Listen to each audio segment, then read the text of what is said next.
On this episode of Beer Kittens, we're here at Off Square in Crown Point, Indiana.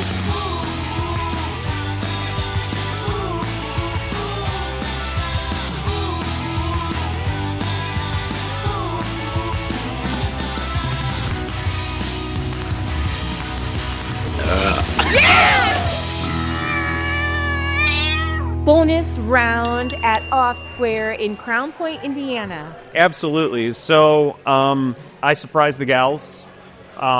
This is scientific calculations. This is an imperial stout that we do here at Off Square. This is the tried and true version of it. No barrel age. This is just imperial stout. And this sits at about 10%. And I know that, well, y'all love stouts. We do. Maybe we don't mind an ABV. Maybe you more so than you, but I mean, 10%. But it's not going to drink like a 10% at all. So, I'll believe you for now. Imperial Russian Stout, super good, super roasty, dark chocolate notes to it. Oh my! Coffee right off the nose. Coffee off the nose. Coffee. Yeah. Right there, you get the dark chocolate right on the end of the aroma of it.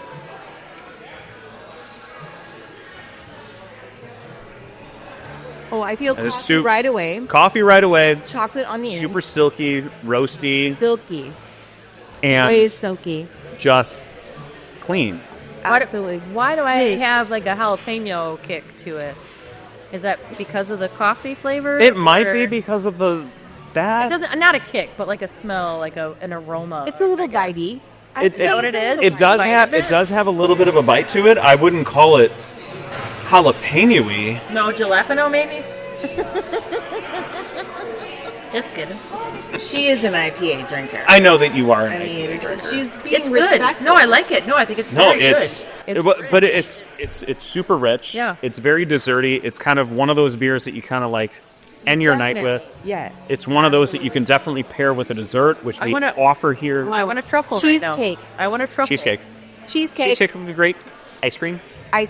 Truffle. Poured over a waffle. Chocolate truffle. Chocolate truffle waffle. Nobody's on my team. Thank you. That's very good. I like that. I will eat this and drink this with everything because I am definitely a stouty girl. Love the imperial stout. Love the coffee notes. It's so good. And I know that we have... And then I drink for sure. So I know that you had the Bold Betty I did earlier. Bold Betty.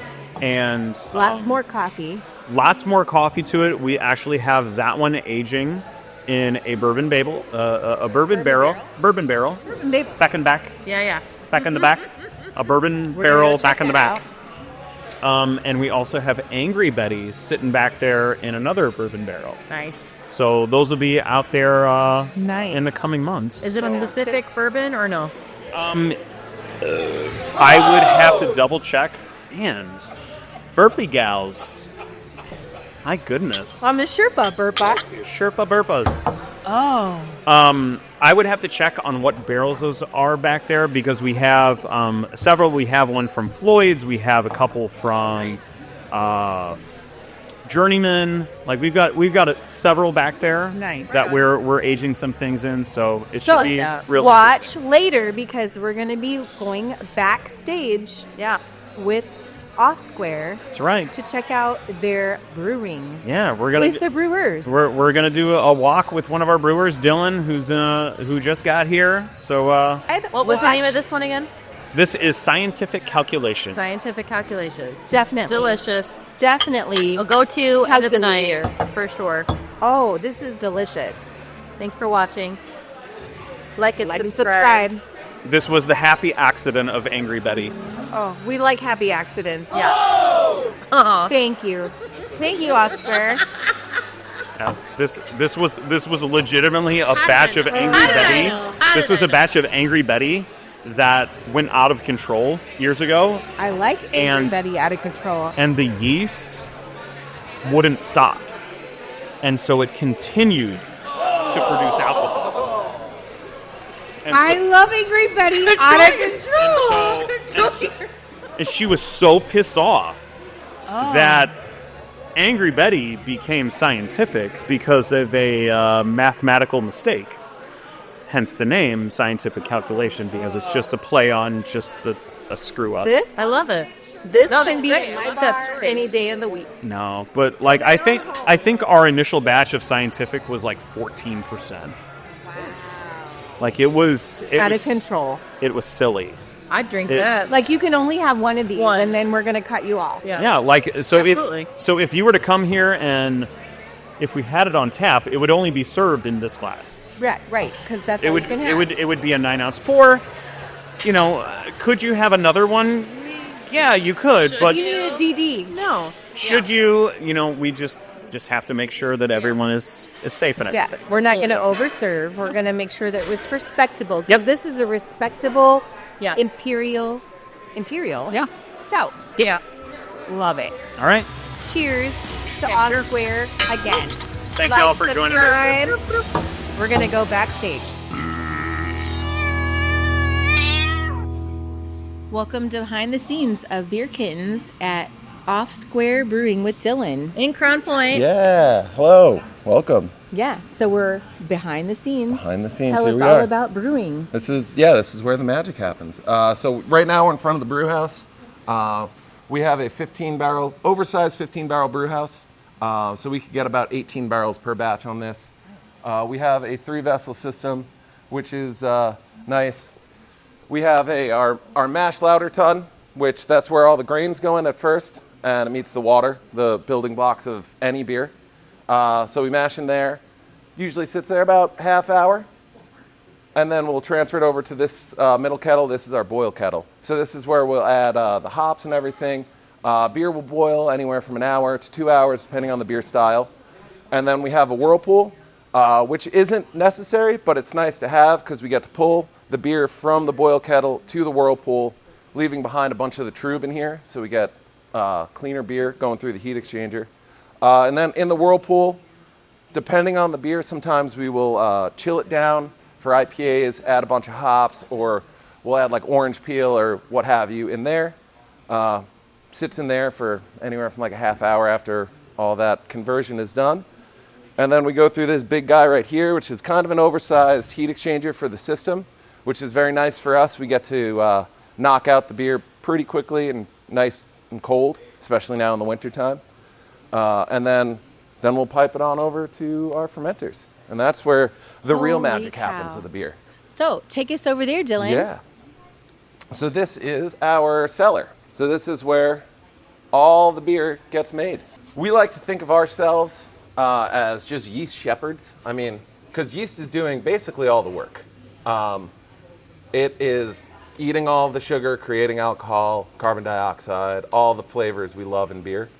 So we kind of just shepherd that yeast around, take care of it, make sure it's happy. So we have right here on this side, we have 6 20-barrel tanks, and these are 2 40-barrel tanks. So 1 turn can fill these, or 2 turns fills these big guys. We usually keep these big tanks for like our lagers and stuff like that, like our 65 South, our Square One lager. They take a little longer, and we usually run through a decent amount of volume of that, so we want to have a bigger are those batch. bigger sellers? Yeah. Then? Is So- that your flagship one? Well, kind of. Yeah, I guess 65 would be. Okay. We have a few like year-round beers that we always have on. We have 65 South, Pilsner, always on. Long Day, American IPA, that one's Nice. kind of always on. Oh, Long Day. Tropic Thunder, Pineapple Tropic IPA. Thunder was my favorite. That one's basically always on. Easy Day, which is a Kolsch, a nice easy drinking one. And that's basically our like core beers that we'll always have. Yeah. If they're not on, they'll be on within the week. Sure. So what are some of your challenges that you have as you try to get things consistent? I mean, one of the biggest challenges we have is just planning out when we're going to do the next brew of, like, let's say a Long Day or a 65 or one of those beers, because we want to always keep it fresh on tap and we don't want to run out of it. Absolutely. So it's kind of, and it changes throughout the year depending on how busy we are. Sure. Sometimes, you know, like these last couple months, we've been flying through 65 South, which is phenomenal. But we're like, oh no, now we're under the gun to get this batch out. Sure. We're not going to put it out too soon, so we're kind of just like, hopefully we won't have to go more than like a week Right. without it on tap. We still will have cans of it, but Yeah. we like to have that draft beer available. Absolutely. And then all the other beers, you know, Matt and I, the other brewer here, we've both been doing it on our own for about 10 years. So both of us coming together here, whenever we come up with a new beer, it's just, hey, what do you think of this? What do you think of this? Cool. All right, done. Yeah. And new beer gets made. Yeah. Were you guys friends before this, or did you guys meet here? Yeah, I met everyone here. I'm from New York. I Oh. moved to Indiana about 3 years ago. Nice. So Welcome to Indiana. yeah. So I mean, I really don't know anyone other than like the local brewers around here and the people here. Right on. I started brewing in New York at a brewery called Great South Bay Brewery. Worked there for about 8.5 years, and changed that from like we were a small place like this to then we were a huge production facility doing Awesome. contract beers for other breweries and stuff like that. And it was, I mean, great learning experience because we're making so much beer for so many different people, so many different styles, styles that we would never make, beers that we would never make, crazy stuff. So learning that was great. And then Matt came, he worked at a brewery around here called Forefathers. They unfortunately just closed, Yep. I think, Heard the of 'em. beginning of or middle of this year. Yep. But he was there for a while. He built up them. They were like a small, mom and pop shop. They were doing a bunch of cool stuff. Then he came here a few years ago. I've been here for about 2.5 years, almost 3 years in June it'll be. Nice. So yeah.